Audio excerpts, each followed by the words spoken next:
Welcome back to our channel home queen. మా ఇంట్లో Sankranti celebrations చాలా కాలం నుంచి అనుకుంటున్నాను బొమ్మల కొలువు పెడదాం అని. ఒకసారి పెట్టాను, అది ఇంట్లో ఉన్న డెకరేటివ్ పీసెస్ ఉంటాయి కదా, సో వాటితో జస్ట్ పెట్టాను అంతే. బట్ ఏదైనా ఈ బొమ్మలకు వచ్చినంత అందం ఇది మిగతా వాటికి రాదు కదా, సో ఈసారి అయితే పర్ఫెక్ట్ గా కుదిరింది అనమాట. ఈ సంవత్సరం నుంచి స్టార్ట్ చేశాను, సో ఇక్కడ నుంచి కంటిన్యూ చేస్తాను అనమాట. సంక్రాంతికి నో ఊర్లు ఎక్కడికి వెళ్ళే పని లేదు, బొమ్మల కొలువు అయితే ప్రతి సంక్రాంతికి పెడతాను. ఇంకా చాలా విశేషాలు ఉన్నాయి, వీడియోలోకి అయితే వెళ్ళిపోదాం. నేను ఎలా సెలబ్రేట్ చేసుకున్నాను ఏంటి అనేది మీరు కూడా చూసేయండి. సంక్రాంతి రోజు నువ్వుల పిండితో నలుగైతే పెట్టుకోవాలంట. భోగి రోజేమో తలస్నానం చేస్తాం, సంక్రాంతి రోజు ఇలా చేయాలి అని ఇంకా డే స్టార్ట్ చేశాము. ఈ పండుగ 3 రోజులు కూడా సూర్యుడికి ఇంపార్టెన్స్ ఉంటుంది కాబట్టి సూర్య నమస్కారాలు అయితే చేశాను. ఈరోజు రుద్రాభిషేకం చేస్తే మంచిది అని ప్రవచనాల్లో విన్నాను. రుద్రాభిషేకాన్ని పేరుకున్న ఆవు నెయ్యి, కరిగిన ఆవు నెయ్యి రెండిటితో కూడా చేస్తారంట శ్లోకం చదువుకుంటూ. సో నేనైతే ఆ రెండిటితో పాటుగా పంచామృతాలతో కూడా అభిషేకం చేసుకున్నాను. జనరల్గా శివలింగం ఇంట్లో ఉండకూడదు, ఉంటే నిత్య పూజ చేయాలి అంటూ ఉంటారు కదా. సో మా ఇంట్లో శివలింగం అయితే లేదు, కానీ ఈ దీపావళికి నేను వాటర్ పోస్తే వెలిగే దీపం ఉంటుంది కదా, సో అట్లాంటి శివలింగాన్ని తెప్పించాను. ఇదేంటంటే డిస్మాంటిల్ చేసేయచ్చు, ఏ పార్ట్ కాబట్టి తీసేసి మళ్ళీ దాచేసుకోవచ్చు, మళ్ళీ కావాలి అనుకున్నప్పుడు శివలింగం రూపంలో పెట్టుకోవచ్చు. సో ఇదైతే నాకు నచ్చింది. ఇంకా ఎప్పుడైనా ప్రత్యేకమైన పండుగలప్పుడు మాత్రం ఇట్లా పెట్టుకొని శివలింగంలో తయారు చేసుకొని ఇలా అభిషేకం అయితే చేసుకుంటున్నాను. ఇప్పుడు అమ్మవారి పూజలప్పుడు శ్రావణ శుక్రవారం అప్పుడు కూడా అంతే కదా, అమ్మవారిని మామూలుగా డిస్మాంటిల్ అవి చేసేసి మళ్ళీ వచ్చే సంవత్సరం అమ్మవారిని తయారు చేసుకొని పూజలు చేస్తూ ఉంటాం. సో ఇది కూడా అలానే అనిపించింది. అండ్ అలాగే ఈరోజు కూరగాయలు పెరుగు దానంగా ఇస్తే మంచిది అన్నారు. భోగి రోజేమో నువ్వులుండలు దానంగా ఇవ్వాలంట.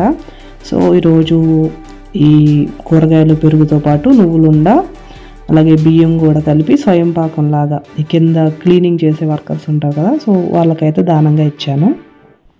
దేవుడికి పూజ అయిపోయిన తర్వాత నెక్స్ట్ పితృదేవతలకు కూడా ఈరోజు పెట్టుకుంటారు. సంవత్సరం సంక్రాంతి రోజు బట్టలు పెట్టుకొని పిండి వంటలు అవి చేసి వాళ్ళకి నివేదించుకొని వాళ్ళని ఆహ్వానిస్తారు అని అయితే విన్నాను. సో అది కూడా చేద్దామని చెప్పి ఇక్కడైతే ఏర్పాట్లు అయితే చేసుకుంటున్నాను. ఈ నైవేద్యాలు పితృదేవతలకి అలాగే బొమ్మల కొలువు కూడా భోగి రోజున పెట్టాను కదా, ఈ 3 రోజులు కూడా ఈ బొమ్మలకి మనం నైవేద్యం అనేది పెట్టాలి 3 పూట్ల. సో ఆ నైవేద్యాలు విడిగా ఈ నైవేద్యాలు విడిగా చేసి ఇక్కడైతే నివేదించాను. జనరల్గా గారెలు చేసేటప్పుడు మనం మధ్యలో ఆ హోల్స్ పెడతాం కదా, కానీ ఈ పితృదేవతలకు నివేదించే వాటిలో ఆ గారెలకి ఆ బెజ్జాలు అనేవి పెట్టకూడదంట. అలాగే ఆ రోజు ఆ పితృదేవతలకి వాళ్ళని ఆహ్వానించే రోజు ఇంటి ముందు ముగ్గు కూడా వేయకూడదు అని విన్నాను.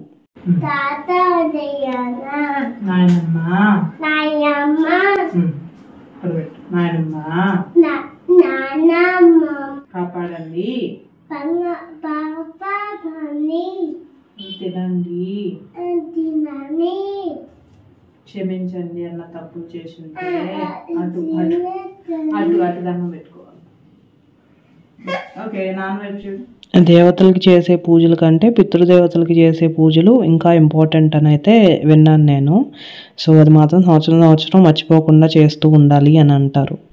ఇంకా ప్రసాదాలు మేము తినేసి ఇంకా పనమ్మాయికి కూడా ఇచ్చేస్తున్నాను. అండ్ ఇక్కడ ఈవినింగ్ మేము Sankranti special outfits and jewellery అయితే తెప్పించుకున్నాం కదా, సో అవి అయితే వేసుకుంటున్నాము.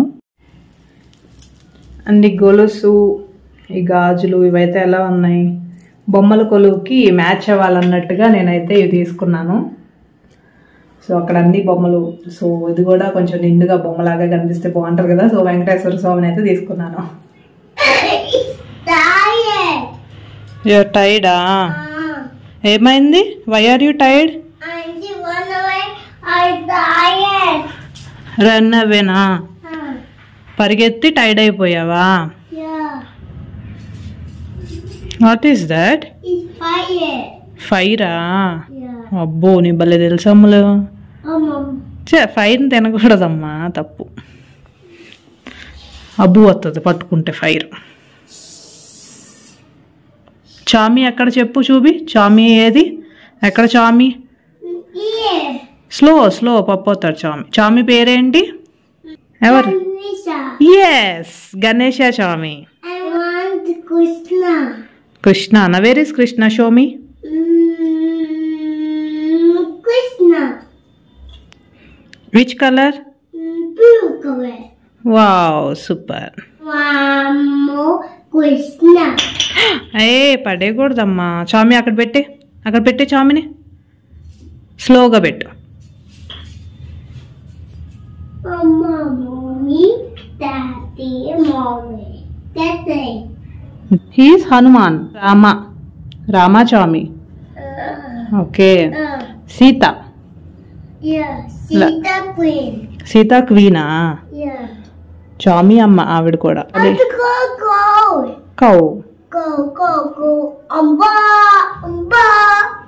కౌ అంబా ఉంటదా? Oh, where is little Krishna Ishika? yeah, we do Krishna. Hey, he is little Ganesha, not Krishna. Here, see here, little Krishna. కింద మా కమ్యూనిటీలో ఈ డెకరేషన్ అయితే చేశారు, సంక్రాంతి డెకరేషన్. బొమ్మల కొలువు కూడా ఈ ఫ్యామిలీస్ అందరూ తెలుగు వాళ్ళు ఉంటారు కదా, ఒక్కొక్కరు ఫ్యామిలీ నుంచి ఒక్కొక్క బొమ్మ తెచ్చి ఇక్కడ పెట్టమని చెప్పారు. సో మేము కూడా బొమ్మలు తీసుకెళ్ళి అక్కడ పెట్టాము. ఈరోజు అయితే ఇషికాకి ఒక పెద్ద గండం తప్పిందని అయితే చెప్పాలి. ఈ సంక్రాంతికి ఈ కింద ఆర్గనైజేషను, ఈ డెకరేషన్ ఇవన్నీ పనులు కూడా అనిల్ చూసుకుంటున్నారు. నేను ఇంట్లో డెకరేషన్ ఈ పనులు నేను చూసుకుంటున్నాను. ఇంకా ఇషిక నార్మల్గా ఎప్పుడు కూడా వెళ్తూ ఉంటుంది, పక్కన పిల్లలతో కింద పార్కుకి వెళ్తూ ఉంటుంది, ఈవినింగ్ టైంలో వెళ్తూ ఉంటుంది.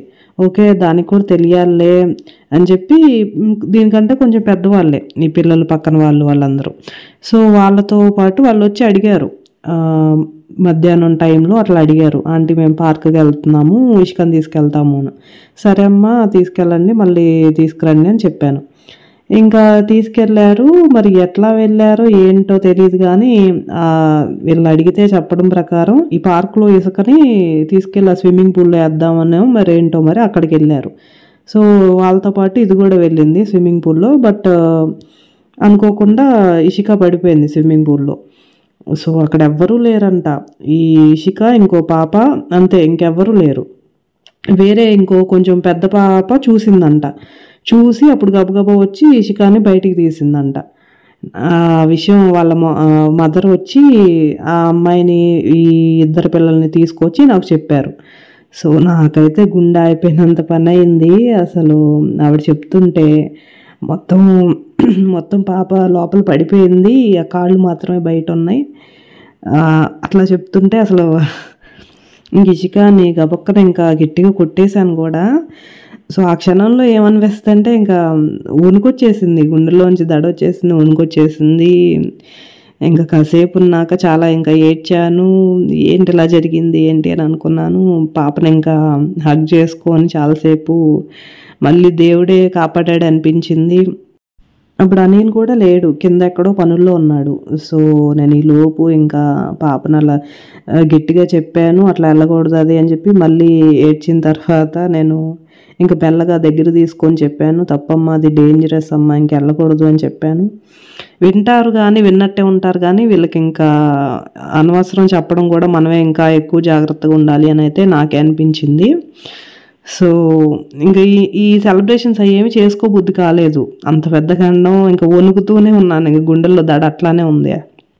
ఇంకా అనిపించింది సెలబ్రేషన్స్ ఏం వద్దులే ఇంకా అని చెప్పి అనిపించింది. బట్ ఒక్క క్షణం ఇంకా ఆ టైం పీరియడ్ బాధపడ్డాను. ఇంకా కాసేపటి తర్వాత ఒక ఆలోచన అయితే వచ్చింది, లేచిన వేళ విశేషం అని పక్కన వాళ్ళు అన్నారు. బట్ ఏ దేవుడు కాపాడాడో అని కొంతమంది అన్నారు.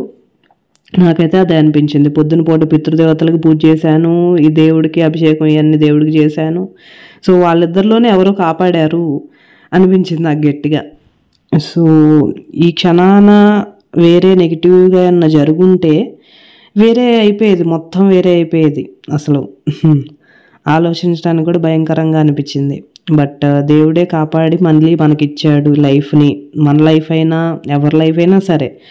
సో ఉన్నన్ని రోజులే మంచిగా హ్యాపీగా ఎంజాయ్ చేయాలి, హ్యాపీగా చూసుకోవాలి, లైఫ్లో మెమరీస్ క్రియేట్ చేసుకోవాలి. మళ్ళీ ఒకసారి కనువిప్పులాగా అనిపించింది. ఎవరు ఎప్పుడు దాకా ఉంటాము, ఎవరికి ఎన్ని రోజులు నూకలు రాసి ఉంటాయో భూమి మీద ఎవ్వరని చెప్పలేం. అది దైవ నిర్ణయం. బట్ ఉన్నంత కాలం కూడా జాగ్రత్తగా టైంని మంచిగా వినియోగించుకుంటూ హ్యాపీగా గడపాలి.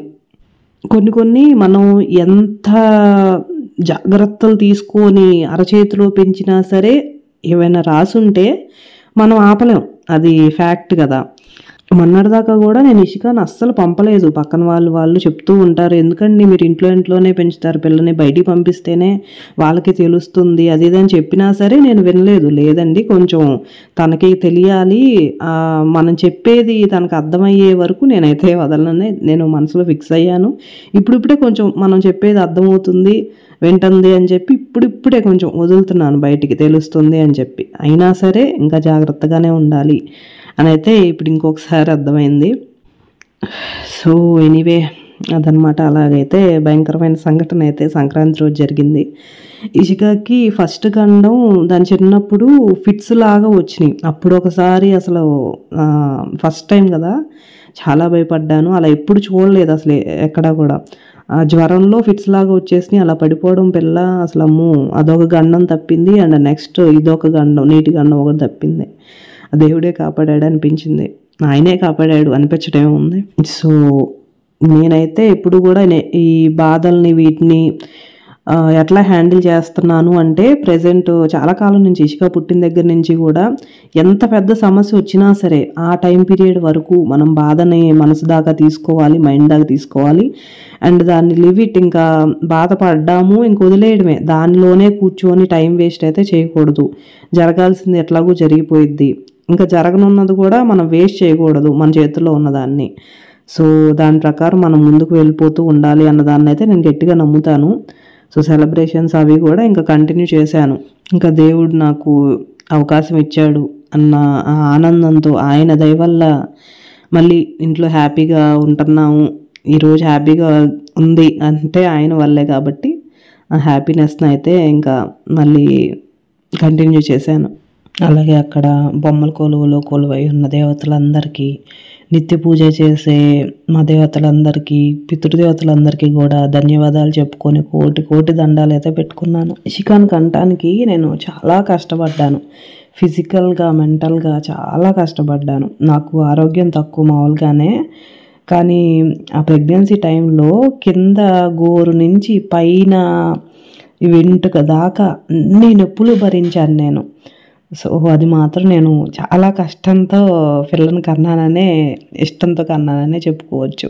అంతేకాదు, నేను ఇప్పుడు ఈ ప్రెజెంట్ లీడ్ చేసే లైఫ్కి నా మైండ్ సెట్ మెచ్యూరిటీకి కారణం కూడా ఇషికా పుట్టిన ఆ సిచ్యువేషన్సే. నేను చావు దాకా వెళ్ళొచ్చాను. అది పుట్టిన తర్వాత సమ్ ఇన్ఫెక్షన్ అయ్యి, సో అప్పుడు పెద్ద కనువిప్పు అనమాట.